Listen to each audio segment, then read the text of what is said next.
दोस्तों, मेरे चैनल खबरी अभिषेक में आप सभी का स्वागत है। मुंशी प्रेमचंद जी की कहानी शतरंज के खिलाड़ी। राज्य लुट गया मगर इन्हें शतरंज से फुर्सत ना मिली। वाजिद अली शाह का समय था। लखनऊ विलासिता के रंग में डूबा हुआ था। छोटे बड़े अमीर गरीब सभी विलासिता में डूबे हुए थे। कोई नृत्य और गान की मजलिस सजाता था तो कोई अफीम की बिनक में मजे लेता था। जीवन के प्रत्येक विभाग में आमोद प्रमोद का प्राधान्य था। शासन विभाग में, साहित्य क्षेत्र में, सामाजिक व्यवस्था में, कला कौशल में, उद्योग धंधों में, आहार व्यवहार में सर्वत्र विलासिता व्याप्त हो रही थी। राज्य कर्मचारी विषय वासना में, कविगण प्रेम और विरह के वर्ण में, कारीगर कला बतून में और चिकन बनाने में, व्यापारी सुरमे इत्र मिस्त्री और उबटन का रोजगार करने में लिप्त थे।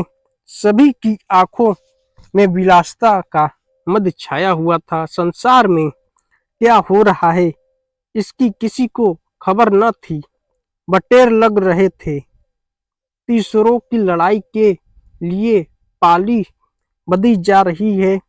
कहीं चौसर बिछाई हुई है। पौ 12 का शोर मचा हुआ है। कहीं शतरंज का घोर संग्राम छिड़ा हुआ है। राजा से लेकर रंग तक इस धुन में मस्त थे।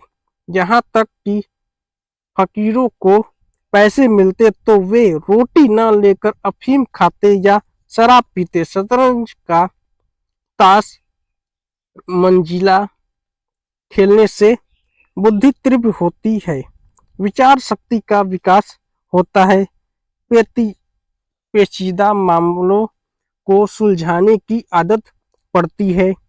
ये दलीलें जोरों के साथ पेश की जाती थी। इस संप्रदाय के लोगों से दुनिया अब भी खाली नहीं है।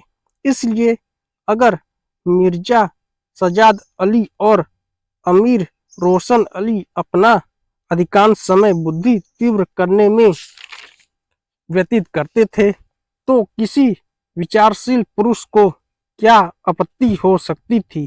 दोनों के पास मौसी जागीरें थीं।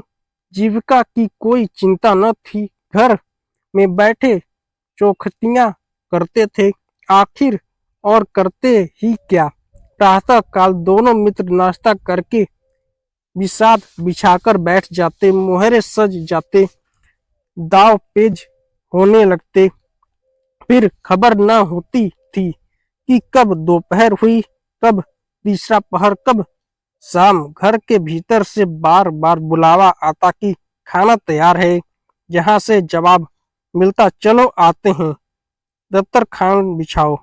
जहां तक कि बावर्ची विवश होकर कमरे में ही खाना रख जाता था और दोनों मित्र दोनों काम साथ साथ करते थे।